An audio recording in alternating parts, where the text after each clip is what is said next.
Folks, I have a book for you today that you're going to love. It is called When I Was Young in the Mountains, and it's written by Cynthia Rylant. It's actually about some true stuff that happened to her when she was a little girl, and she had to go and live with her grandparents for a little while up in the mountains of Appalachia, which is the area of the country where we live. You'll notice also on the front, there's a medal. It's a Caldecott. This book won an award for its illustrations, so I know that you're going to love them. And this particular book probably describes what life was like maybe for your grandparents or your great-grandparents when they were growing up. So after you listen to it, you might want to go and talk to them about what life was like when they were young. When I was young in the mountains. When I was young in the mountains, Grandfather came home in the evening covered with the black dust of a coal mine. Only his lips were clean, and he used them to kiss the top of my head.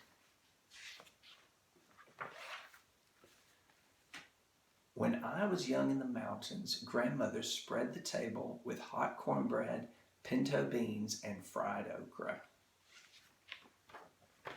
Later, in the middle of the night, she walked through the tall grass with me to the Johnny house and held my hand in the dark.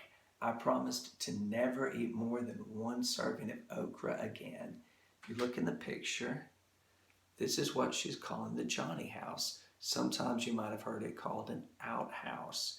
This was back before people had plumbing inside their house, and they would have to go out to a little building outside their house to use the bathroom. When I was young in the mountains, we walked across the cow pasture and through the woods carrying our towels. The swimming hole was dark and muddy, and we sometimes saw snakes, but we jumped in anyway. You can see they didn't have a swimming pool, but they had a pond where they could go swim, and they went there.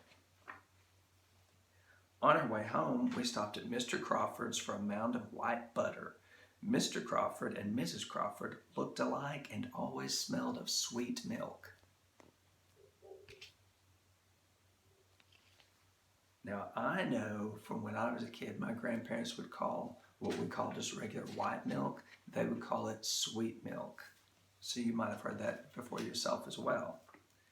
When I was young in the mountains, we pumped pails of water from the well at the bottom of the hill and heated the water to fill round tin tubs for our baths. Now, I told you that back then they didn't have indoor plumbing, so you couldn't just go and turn on a faucet and get water. They had a well like this, and they would pump the handle up and down until the water came out, and they'd fill the buckets and carry them inside so they could take a bath. Afterward, we stood in front of the old black stove, shivering and giggling while Grandmother heated cocoa on top. If you look at this stove, you see it's not like what we have today. You would open it up and put wood inside and make a fire, and that's how you would cook. When I was young in the mountains, we went to church on Sunday in the schoolhouse and sometimes walked with the congregation through the cow pasture to the dark swimming hole for baptisms.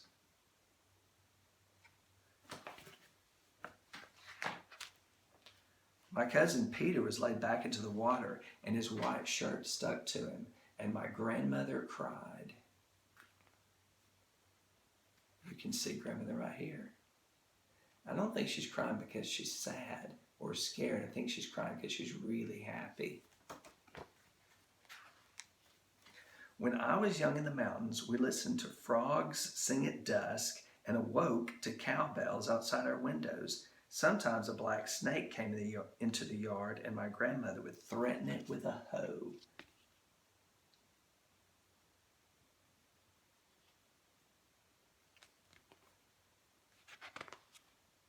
If it didn't leave, she used the hoe to kill it. 4 of us one time draped a very long snake, dead of course, across our necks for a photograph. Look how long this snake is. 4 of them can drape it across their necks. I don't think I would want to do that, even if it was dead. When I was young in the mountains, we sat on the porch swing in the evenings, and Grandfather sharpened my pencils with his pocket knife. Grandmother sometimes shelled beans and sometimes braided my hair. The dogs lay around us, and the stars sparkled in the sky, and a bob white whistled in the forest.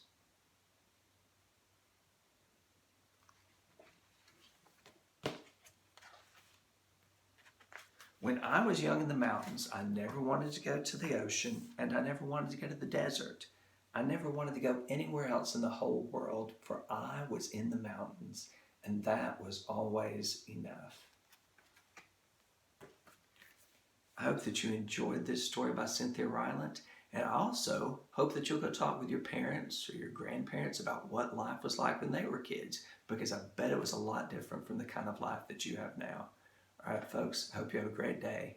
Bye.